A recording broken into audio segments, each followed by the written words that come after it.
5th പഠിക്കുമ്പോഴാണ് ഇവള് വന്നത്. 5th പഠിക്കുമ്പോഴല്ലേ നീ വന്നേ? ആ സമയത്ത് എനിക്ക് നീ തീരെ ഇഷ്ടല്ലായിരുന്നു.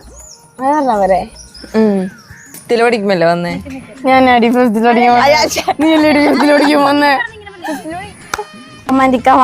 റൊമാൻറ്റിക്കാ എങ്ങനെ വെച്ചാ മതി. ചക്ക വേണം, ചക്ക. ചക്ക നീ പുഴുങ്ങി തിന്നു. എന്താ നിന്നെ എപ്പോഴും ഇങ്ങനെ വിളിച്ചോണ്ടിരിക്കാൻ പറ്റുമോ? എന്തോ